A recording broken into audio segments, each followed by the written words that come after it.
ఈ వీడియోలో నేను మీకు 2 థింగ్స్ గురించి చాలా క్లియర్గా ఎక్స్ప్లెయిన్ చేస్తాను. ఫస్ట్ థింగ్ వచ్చేసి మనకి ఒక కామెంట్ రావడం జరిగింది, బ్రో మనం హాస్టల్లో అలాగే కాలేజ్లో జాయిన్ అయ్యేటప్పుడు మనకి మేజర్గా కావాల్సిన ఎసెన్షియల్స్ థింగ్స్ ఏంటి అనేది అడగడం జరిగింది. దాని గురించి చాలా క్లియర్గా ఎక్స్ప్లెయిన్ చేస్తాను. సెకండ్ థింగ్ వచ్చి ఇంకా చాలామందికి సెల్ఫ్ రిపోర్టింగ్ మీద డౌట్లు ఉన్నాయన్నమాట. సో దాని గురించి కూడా ఎక్స్ప్లెయిన్ చేస్తాను.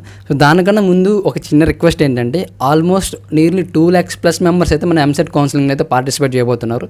బట్ మన ఛానల్లో ఒక వీడియోకి యావరేజ్గా 2000 నుంచి 3000 వ్యూస్ వస్తాయి అనమాట. దాని నుంచి ఒక చిన్న రిక్వెస్ట్ ఏంటంటే, డెఫినెట్గా మీకు మీ కాలేజ్ గ్రూప్స్ ఉంటాయి కదా, సో ఒక్కసారి మన ఛానల్ ఏదైనా ఒక వీడియో మీకు నచ్చిన వీడియోని ఆ గ్రూప్లో అయితే షేర్ చేయండి. డెఫినెట్గా నాకైతే నమ్మకం ఉంది నా కంటెంట్ మీద. వన్స్ ఎవరైనా ఒక న్యూ పర్సన్ మన ఛానల్ని విజిట్ చేశానంటే ఖచ్చితంగా ఫ్రీక్వెంట్గా రెగ్యులర్గా ఫాలో అవుతారనమాట. ఎందుకంటే సో మనం చేసే కంటెంట్ మీద నాకైతే నమ్మకం ఉంది. డెఫినెట్గా మీకు కూడా అనిపించే ఉంటుంది మనం పెట్టే ఇన్ఫర్మేషన్ ఏదైతే ఉందో. నేను ఇలా ఎందుకు అడుగుతున్నా అంటే దానికి డెఫినెట్గా ఒక పాయింట్ అయితే ఉంది. సో ద మేజర్ పాయింట్ ఏంటంటే, ఆబ్వియస్లీ మన ఛానల్కి ఎక్కువ వ్యూస్ వస్తాయి అనమాట. ఎక్కువ వ్యూస్ వచ్చినప్పుడు మన ఛానల్ గ్రోత్ అయితే అవుతుంది. బట్ ఇది ఎప్పుడు కూడా నా ఫస్ట్ ప్రైమరీ థింగ్ అయితే కాదు, నా ఫస్ట్ ఇంటెన్షన్ అయితే కాదు. నా ఫస్ట్ ప్రియారిటీ ఏంటంటే, సో చాలామంది నాకు ఇన్స్టాలో మెసేజ్ చేస్తున్నారు గైస్. ఎలా అంటే, బ్రో నేను ఫస్ట్ ఫేజ్లో నాకు అసలు ఏ కాలేజీలో సీట్ రాలేదు. అలాగే కొంతమంది ఎలా అంటే, బ్రో నాకు ఫస్ట్ ఫేజ్లో ఏ కాలేజీలో సీట్ రాలేదు, నేను నేను సెకండ్ ఫేజ్ కూడా అప్లై చేసుకున్నాను, అక్కడ నాకు ఏ కాలేజీలో సీట్ రాలేదు. కొంతమంది ఎలా మెసేజ్ చేస్తున్నారంటే, బ్రో నాకు ఫస్ట్ ఫేజ్లో కాలేజీలో సీట్ వచ్చింది, బట్ నేను సెల్ఫ్ రిపోర్ట్ చేయలేదు, సెకండ్ ఫేజ్కి ట్రై చేశాను, అక్కడ నాకు సీట్ రాలేదు, ఓవరాల్గా నాకు ఏ కాలేజీలో సీట్ రాలేదు. ఇలా డిఫరెంట్ మిస్టేక్స్ చేస్తున్నారు అనమాట. అదే వాళ్ళు మన ఛానల్ని ఫాలో అయ్యి ఉంటే మనం ప్రతి వీడియోలో కూడా చాలా వరకు స్ట్రెస్ చేస్తూనే వచ్చాము.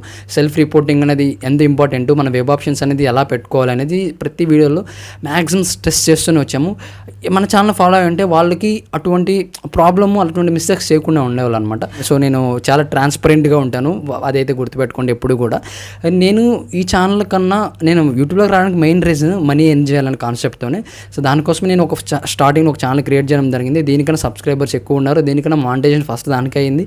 సో ఇలా బట్ ఈ ఛానల్ ఒక స్పెషాలిటీ ఏంటంటే, నేను కాలేజ్లో చదువుతున్నప్పుడు మా కాలేజ్ గురించి బయట రియాలిటీ ఏంటో తెలియాలని మా కాలేజ్ వీడియోస్ పోస్ట్ చేయడం జరిగింది. నెక్స్ట్ ఇలా కొన్ని రోజుల తర్వాత చాలా రిక్వెస్ట్లు రావడం వల్ల, వేరే కాలేజెస్ కూడా చేయండి మాకు యూస్ఫుల్ అవుతాయని చెప్పి రిక్వెస్ట్లు రావడం వల్ల, సో నేను వేరే కాలేజెస్ స్టూడెంట్తో ఇంటరాక్ట్ అవ్వడం, వాళ్ళు చెప్పే ఇన్ఫర్మేషన్ చెప్పడం, ఇలా అది ఎక్స్పాండ్ అవుతూ వచ్చిందనమాట. ఫస్ట్లో కొన్ని కాలేజెస్ చేశాను, నెక్స్ట్ ఇంకొన్ని కాలేజెస్ చేశాను. దీనికి ఎండ్ అనేది ఉండదు అనమాట. ఎందుకంటే మన నెట్వర్క్ అని పెరుగుతూనే ఉంటుంది. నాకు ఇంటెన్షన్ మీకు అర్థమైంది అనుకుంటున్నాను. సో ఇంతకనే నేను ఎక్కువ ఎక్స్ప్లెయిన్ చేయదలుచుకోలేదు, అదైతే గుర్తుపెట్టుకోండి గైస్. సో ఫస్ట్ థింగ్ వచ్చేసి సెల్ఫ్ రిపోర్టింగ్ గురించి. అసలు ఎందుకు సెల్ఫ్ రిపోర్టింగ్ ఇంత స్ట్రెస్ చేస్తున్నా అంటే, గుర్తుపెట్టుకోండి గైస్, మీకు ఏ కాలేజ్ వచ్చినా కూడా ఖచ్చితంగా సెల్ఫ్ రిపోర్ట్ చేయండి. సెల్ఫ్ రిపోర్ట్ చేయడం వల్ల మీకు ఏమవుతుందంటే, మీకు ఆ కాలేజ్ సీట్ అనేది హోల్డే ఉంటుంది. మీకు ఒక కాలేజ్ వచ్చింది, మీకు అది చెత్త కాలేజ్ అని తెలిసినా కూడా ఖచ్చితంగా సెల్ఫ్ రిపోర్ట్ చేయండి. ఎందుకంటే మీకు సెల్ఫ్ రిపోర్ట్ చేయకపోతే మీ కాలేజ్ సీట్ అని హోల్డ్లో ఉండదు, మీకు అసలు ఆప్షన్ ఉండదు అనమాట. మీరు ఒక నార్మల్ కాలేజీలో కూడా మీరు బీటెక్ కంప్లీట్ చేయాలి. ప్రజెంట్ ఉన్న సిచ్యువేషన్ అయితే సిఎస్ రిలేటెడ్ సబ్ బ్రాంచెస్లో మీరు మినిమం 1 lakh అడుగుతున్నారండి. మీ బీటెక్ కంప్లీట్ అవడానికి మినిమం 10 lakhs అయితే పడుతుంది. అవసరమా చెప్పండి? ఫస్ట్ మీరైతే సెల్ఫ్ రిపోర్ట్, మీకు ఆప్షన్ ఉంది కదా, మీ కాలేజ్ సీట్ వచ్చింది, జస్ట్ ఒక సెల్ఫ్ రిపోర్ట్ చేయడానికి మీకు ఏంటి ప్రాబ్లం చెప్పండి? కాబట్టి ఫస్ట్ అయితే ఖచ్చితంగా ఆ సెల్ఫ్ రిపోర్ట్ చేయండి. సెల్ఫ్ రిపోర్ట్ చాలా సింపుల్ అండి, పెద్ద మ్యాటర్ ఏం కాదు. సో మీరు ఆన్లైన్లో సెల్ఫ్ రిపోర్ట్ చేస్తారు, నెక్స్ట్ మీ అలాట్మెంట్ ఆర్డర్ తీసుకెళ్ళి ఫిజికల్గా ఏ కాలేజ్లో వచ్చిందో ఆ కాలేజ్కి వెళ్ళి మేము సెల్ఫ్ రిపోర్ట్ చేస్తున్నాము అనేది చెప్తే సరిపోతుంది అన్నమాట. మీరు నెక్స్ట్ 2 ఆప్షన్స్ ఉంటాయండి సెల్ఫ్ రిపోర్ట్ చేసిన తర్వాత. ఫస్ట్ మీరు ఆ కాలేజ్లో నచ్చింది, ఆ కాలేజ్లో జాయిన్ అవ్వాలనుకుంటే వాళ్ళు మీకు ఫీజు చెప్తారనమాట. అంటే మనకు స్టార్టింగ్లో డిపెండ్స్ అపాన్ కాలేజ్ కొన్ని ఎక్స్ట్రా ఫీజెస్ ఉంటాయి. ఆ ఫీజు అనేది వాళ్ళు మీకు చెప్తారు, అది పే చేస్తే మీకు ఆ కాలేజ్ అడ్మిషన్ ఇస్తారు. లేదు నేను సెకండ్ ఫేజ్కి వెళ్ళాలనుకుంటున్నాను, ఇంకా బెటర్ కాలేజ్కి ట్రై చేయాలనుకుంటే జస్ట్ మీరు ఆ సెల్ఫ్ రిపోర్ట్ చేసిన తర్వాత బ్యాక్ ఇంటికి వస్తారు. అగైన్ అఫిషియల్ వెబ్సైట్ ఏదైతే ఉంటుందో మీరు ఇక్కడ గుర్తుపెట్టుకోండి, ఏ ఇన్ఫర్మేషన్ అయినా కానీ నేనైనా కానీ ఎవరైనా కూడా ఫస్ట్ అఫిషియల్ ఇన్ఫర్మేషన్ అనేది అఫిషియల్ వెబ్సైట్లోనే పోస్ట్ చేస్తారు. సో మీరు ఆ వెబ్సైట్ని ఫ్రీక్వెంట్గా చెక్ చేస్తామండి. నేను ఆ వెబ్సైట్ని కూడా కింద డిస్క్రిప్షన్ ఇస్తాను, ఒకసారి చెక్ చేయండి. సో మీకు ఏంటంటే నెక్స్ట్ వెబ్ ఆప్షన్స్ అనేది డైరెక్ట్గా రిలీజ్ చేస్తారు, ఇంకా రిజిస్ట్రేషన్ అయితే ఏమి ఉండదు. ఇన్ కేస్ అసలుకి ఫస్ట్లో ఎవరైతే ఫస్ట్ కౌన్సిలింగ్ ఎవరైతే రిజిస్టర్ చేసుకోకుండా ఉంటారో వాళ్ళు రిజిస్ట్రేషన్ చేసుకోవచ్చు. ఆల్రెడీ మీరు ఫస్ట్ ఫేజ్లో రిజిస్ట్రేషన్ చేసుకొని ఉంటే మీకు డైరెక్ట్ వెబ్ ఆప్షన్స్ అనే ఒక ఆప్షన్ అయితే ఎనేబుల్ చేస్తారు. సేమ్ ప్రొసెస్ అనమాట, మీకు నచ్చిన కాలేజెస్ పెట్టుకుంటారు, ఒక పర్టికులర్ డేట్లో మళ్ళీ మీకు సీట్ అలాట్మెంట్ అని రిలీజ్ చేస్తారు. నెక్స్ట్ సెల్ఫ్ రిపోర్టింగ్ ఉంటుంది. సో మ్యాక్సిమం సెకండ్ ఫేజ్ అయిపోయిన తర్వాత మ్యాక్సిమం అందరు కాలేజ్లో జాయిన్ అయిపోతారు అనమాట. ఎందుకంటే థర్డ్ ఫేజ్ ఉంటుందా ఉండదే మనం 100% చెప్పలేము, ఉండకపోవచ్చు. బట్ మీరు సెకండ్ ఫేజ్కే నేను రికమెండ్ చేసిందంటే, సెకండ్ ఫేజ్లో ఖచ్చితంగా మీరు కాలేజ్లో జాయిన్ అయిపోండి. ఇన్ కేస్ జాయిన్ అయితే కాలేజ్ నచ్చకుంటే థర్డ్ ఫేజ్ మీకు పెడుతున్నారు అనిపిస్తే మీ కాలేజ్ జాయిన్ అయిన తర్వాత కూడా మీరు థర్డ్ ఫేజ్కి అప్లై చేసుకోవచ్చు, ఎటువంటి ప్రాబ్లం లేదు. సో ఇదైతే మీకు అర్థమైంది అనుకుంటాను. సో మళ్ళీ చెప్తున్నాను, ఖచ్చితంగా మీరు సెల్ఫ్ రిపోర్ట్ చేయండి కాలేజ్కి వెళ్ళి. మనకి 22 వరకు డేట్ ఉంది, అంటే రేపు సాటర్డే, సో అలాగే సండే మ్యాక్సిమం ఉండకపోవచ్చు, మాకు మండే ఇంకా 2 days ఉన్నాయన్నమాట. ఇన్ కేస్ ఈరోజు వెళ్ళంటే వెళ్ళను గుడ్, లేదనుకుంటే రేపు సాటర్డే ఉంది, అలాగే మనకి మండే ఉంది. సో ఖచ్చితంగా ఈ 2 days అయితే మీకు టైం ఉంది కాబట్టి ఖచ్చితంగా వెళ్ళి సెల్ఫ్ రిపోర్ట్ చేయండి గైస్. నెక్స్ట్ చాలా క్లియర్గా ఉందనుకుంటాను. నాకు ఇన్స్టాగ్రామ్ ఐడి ఇస్తాను, ప్రతి ఒక్కరికి రిప్లై ఇస్తాను. ఒకటైతే గుర్తుపెట్టుకోండి, కొద్దిగా టైం పట్టచ్చు అనమాట మీకు రిప్లై చేయడానికి, ఎందుకంటే నేను ఇది ఫుల్ టైము నేను యూట్యూబ్లోనే వర్క్ చేయట్లేదు గైస్. నాకంటే ఒక పర్సనల్ జాబ్ ఉంది, నాకంటూ కొన్ని పర్సనల్ థింగ్స్ ఉన్నాయన్నమాట. సో ప్రియారిటీ ఇవ్వాల్సినవి. సో వాటన్నిటిని మేనేజ్ చేస్తూ ఈ విధంగా టైంని మేనేజ్ చేసుకుంటూ నేనైతే ఇందులో వీడియోస్ అయితే అప్లోడ్ చేస్తాను, అదైతే గుర్తుపెట్టుకోండి. నెక్స్ట్ పాయింట్ వచ్చేసి మనకి పర్సనల్ థింగ్స్, మనకు పర్సనల్ ఎసెన్షియల్స్ ఏం కావాలంటే హాస్టల్కి వెళ్ళేటప్పుడు, కాలేజ్కి వెళ్ళేటప్పుడు. సో ఫస్ట్ థింగ్ వచ్చేసి నేనైతే రికమెండ్ చేస్తున్నాను, దానికన్నా ముందు ఒకటి చిన్న డిస్క్లైమర్ అనమాట. సో ఫస్ట్ ఒక పర్టికులర్ థింగ్ని కావాలి అనుకుంటే దానికన్నా ముందు మన పేరెంట్స్ దాన్ని అఫోర్డ్ చేయగలరా లేదా, మన ఫ్యామిలీ ఫైనాన్షియల్ కండిషన్ ఏంది, ఇదైతే మైండ్లో పెట్టుకోండి గైస్. మీరు బ్లైండ్గా మొండిగా నాకు అది కావాలి అంటే కావాలి అని అయితే పట్టుబట్టద్దు, ఎందుకంటే మన ఫ్యామిలీ ఎంతో కష్టపడతా కానీ మనకి అవి తీసించలేని పరిస్థితి. సో నిన్ను ఇంతవరకు చదివించారు, ప్లస్ ఇంకా చదివించాలి, చాలా ఉంటుంది గైస్. మీరు చిన్నపిల్లలు అనమాట, ఒక మాటలో చెప్పాలంటే. మీకు ఇవన్నీ ఈ స్టేజ్లో అర్థం కాకపోవచ్చు. మీరు వన్స్ మీ బిడ్డ కంప్లీట్ అయిపోయిన తర్వాత జాబ్ సర్చింగ్లో ఉన్నప్పుడు ఇవన్నీ అర్థమవుతాయి. సో అవన్నీ మీకు ఇప్పుడు చెప్పాలనుకోవట్లేదు.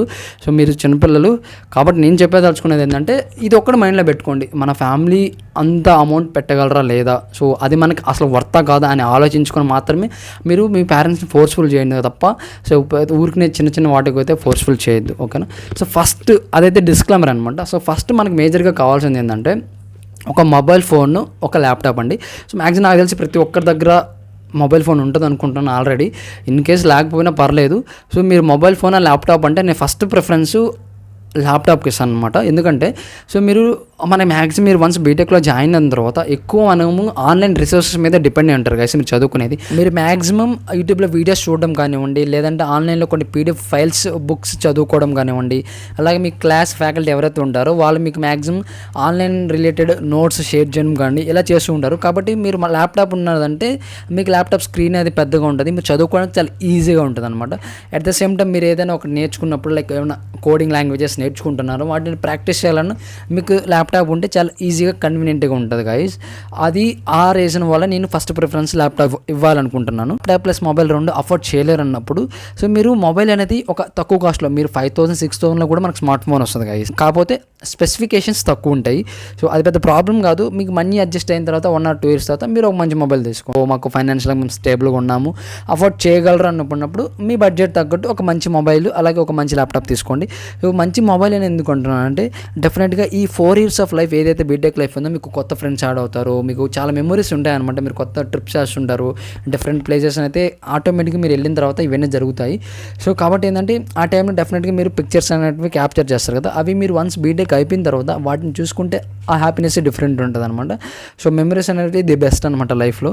కాబట్టి మీ దగ్గర మంచి మొబైల్ ఉన్నప్పుడు ఒక మంచి క్వాలిటీతో ఆ మెమరీస్ అనేటిని క్యాప్చర్ చేసుకోవచ్చు డెఫినెట్గా. కాబట్టి చెప్తున్నాను కదా ఇవన్నీ ఏంటంటే ఆప్షనల్ అనమాట. మీకు ఫైనాన్షియల్గా స్టేబుల్గా ఉన్నారు ఓకే అనుకుంటేనే మొబైల్ తీసుకోండి. సో దాంట్లో ఎటువంటి ఖచ్చితంగా కావాలి మొబైల్ అనేది ఏముండదు. ఫస్ట్ నుంచి చెప్తున్నాను, టోటల్గా మన యొక్క ఫైనాన్షియల్ సిచ్యువేషన్ బట్టి ఏదైనా కూడా మీరు ప్రొసీడ్ అవ్వండి. న్యూ క్లాత్స్ కానివ్వండి, న్యూ క్లాత్స్ అంటే డెఫినెట్గా ప్రతి ఒక్కరి దగ్గర మనకు ప్రెజెంట్ ఉన్న క్లాత్స్ ఏవైతే బట్టలు ఉంటాయో అవి తీసుకెళ్ళండి. ప్లస్ ఏంటంటే ఒక మీ డిపెండ్స్ అపాన్ అలాగా ఫైనాన్స్ సిచ్యువేషన్ బట్టి కొన్ని పేర్స్ ఆఫ్ న్యూ బట్టలు తీసుకెళ్ళండి. ఎందుకంటే కొన్ని ఫార్మల్ రిలేటెడ్ డ్రెస్సెస్ తీసుకెళ్తే మీకు బాగుంటుందని అయితే నా ఒక అభిప్రాయం అనమాట. సో అది కూడా ఆప్షనల్ అండి, మీరు తీసుకోవాలనుకుంటే తీసుకోండి, దాంట్లో ఎటువంటి ఖచ్చితంగా తీసుకెళ్ళాలి మీరు రోజు కొత్త బట్టలు వేసుకొని రావాలని అయితే ఎవరు చెప్పరు, అదైతే గుర్తుపెట్టుకోండి. మీరు ఇన్ కేస్ తీసుకోవాలనుకున్నప్పుడు ఫార్మల్ డ్రెస్సెస్ని కూడా యాడ్ చేసుకోండి. సో మీకు యూస్ఫుల్ అవుతుంది అనమాట. మనకు కొన్ని స్పెసిఫిక్గా ల్యాబ్స్ ఉంటాయి, వాటిలో చెక్ చేస్తారు ఖచ్చితంగా మీరు ఫార్మల్ డ్రెస్సులను రావాల్సి ఉంటుంది. కాబట్టి ఆ ఫార్మల్ డ్రెస్సెస్ని యాడ్ చేసుకోండి. నెక్స్ట్ మీకు లగేజ్ గురించి తెలిసిందే కదండి, లగేజ్ కోసం మనకి ఒక లగేజ్ బ్యాగ్ పెద్దది, అలాగే బ్యాక్ ప్యాక్ అనమాట. సో బ్యాక్ ప్యాక్ అనేది మేజర్గా కాలేజీ వెళ్ళడానికి పెద్దగా యూస్ చేయకపోవచ్చు, ఎందుకంటే మనకి బీటెక్లో మ్యాక్సిమం 1 or 2 నోట్స్ని క్లాసెస్ హాస్టల్స్కి తీసుకెళ్తుంటారు మ్యాక్సిమమ్. కాకపోతే ఏంటంటే మన వీకెండ్స్ ఇంటికి వెళ్ళేటప్పుడు మనము ఒక 3 or 4 pairs బట్టలు తీసుకెళ్తాం కదా, అటువంటి టైంలో మనకి లగేజ్ బ్యాగ్ కన్నా బ్యాక్ ప్యాక్ ఏదైతే ఉంటుందో అది బాగా యూస్ఫుల్ అవుతుంది అనమాట. అది ఒకటి తీసుకోండి. ప్లస్ దానికన్నా ముందు నేను చెప్పేది ఏంటంటే లగేజ్ అనేది పెద్ద హెడ్ఏక్ గైస్. చాలా తక్కువ లగేజ్తోనే మీరు ఫస్ట్ కాలేజీలకు జాయిన్ అయినప్పుడు వెళ్ళండి. మీరు వన్స్ కాలేజ్కి వెళ్ళిన తర్వాత ప్రతి ఒక్కటి మీకు కాలేజ్ సరౌండింగ్స్, కాలేజీలో ఉండే ప్లేస్లో ప్రతి ఒక్కటి దొరుకుతాయి ప్రజెంట్ సిచ్యువేషన్లో. మీరు ఇన్ కేస్ మీ ఓన్ ట్రాన్స్పోర్ట్, లైక్ మీ దగ్గర ఒక కారు ఉంది, కార్లో వెళ్తున్నారు అనుకున్నప్పుడు మీరు ఇవన్నీ మీ ఓన్ వెహికల్ ద్వారా క్యారీ చేస్తే ఎటువంటి ప్రాబ్లం ఉండదు. బట్ మీరు బస్సులో వెళ్తున్నా కానీ ట్రైన్లో వెళ్తున్నా కానీ చాలా తక్కువ లగేజ్తోనే వెళ్ళండి. వన్స్ మీరు కాలేజ్కి వెళ్ళిన తర్వాత అక్కడ మ్యాక్సిమం ఉంటే అక్కడ తీసుకోండి.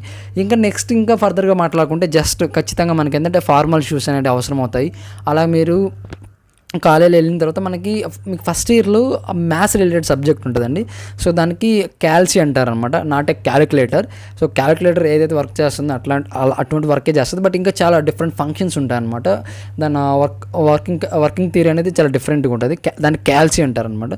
మీరు అది కూడా మీ కాలేజీలో దొరుకుతుందండి, మ్యాక్సిమం కాలేజ్ సరౌండింగ్స్లో దొరుకుతుంది. మీరు చూడండి, మీ ఇప్పుడున్న సిచ్యువేషన్లో మీరు ఆన్లైన్లో పెట్టుకుంటే మ్యాక్సిమం 1 week లోపల ప్రతి ఒక్కటి వచ్చేస్తుంది. కాబట్టి సో మీరు కాలేజ్కి వెళ్ళిన తర్వాత ప్రతి ఒక్కటి తీసుకోవచ్చు. నేను చెప్తున్నాను అనమాట జనరల్గా ఏమేమి అవసరం అవుతుంది అనేది. అలాగే మీరు యూనిఫామ్ అనేది, కొన్ని కాలేజీలో యూనిఫామ్ ఉంటుంది. యూనిఫామ్ ఉందంటే మీకు టైం ఇస్తారనమాట. మీరు కాలేజ్కి వెళ్తే ఆ యూనిఫామ్ అసలు ఏంటి అనేది వాళ్ళే చెప్తారు, వాళ్ళే ప్రొవైడ్ చేస్తారు. కొన్ని కాలేజీలో లేదంటే బయట తీసుకోమంటారు. సో మ్యాక్సిమం మీరు అది కూడా కాలేజ్కి వెళ్ళిన తర్వాత తీసుకోవచ్చు. అలాగే ఫార్మల్ షూస్ కానివ్వండి, అలాగే మీ ఇంకా పర్సనల్ అనమాట. సో మీరు స్టైలిష్గా ఉండడానికి అసలు మీ ఓన్ కంఫర్ట్ తగ్గట్టు షూస్ కానివ్వండి. సో ఇటువంటి జనరల్ థింగ్స్ అనమాట. ఇవన్నిటిని అయితే మీకు కావాల్సి ఉంటుంది. మీరు ప్రతి ఒక్కటి కాలేజ్కి వెళ్ళిన తర్వాత తీసుకోవచ్చు. మ్యాండేటరీగా ఇంటి దగ్గర నుంచి తీసుకెళ్లాల్సిన అవసరం లేదు. అలాగే ఏంటంటే హాస్టల్లో జాయిన్ అయ్యే పిల్లలకి మనకి ఏంటంటే మ్యాక్సిమం ఎవరు కూడా బ్లాంకెట్స్ అయితే ప్రొవైడ్ చేయరు. కొన్ని హాస్టల్స్లో మనకి బెడ్స్ ప్రొవైడ్ చేస్తారు కానీ బ్లాంకెట్స్ ప్రొవైడ్ చేయరు. కొన్ని హాస్టల్లో జస్ట్ కాట్ ఒకటే ప్రొవైడ్ చేస్తారు, బెడ్స్ కూడా ప్రొవైడ్ చేయరు. సో మీరు వన్స్ కాలేజ్ వెళ్ళిన తర్వాత మీ కాలేజ్ ఉన్న ఊర్లోనే, ఆ విలేజ్లోనే తీసుకోండి, ఆ సిటీలోనే తీసుకోండి, ఏం ప్రాబ్లం లేదు. సో ఇవన్నమాట సో మేజర్గా కావాల్సినటివి. సో అంతే గైస్. సో నాకు తెలిసినటివి ఇవన్నమాట. మీకు ఇంకో విషయం ఏంటంటే, మీకు ఎటువంటి డౌట్స్ ఉన్నా ఇన్స్టాగ్రామ్లో మెసేజ్ చేయండి. నేను మ్యాక్సిమం యాజ్ ఎ బ్రదర్గా ఖచ్చితంగా హెల్ప్ చేస్తాను.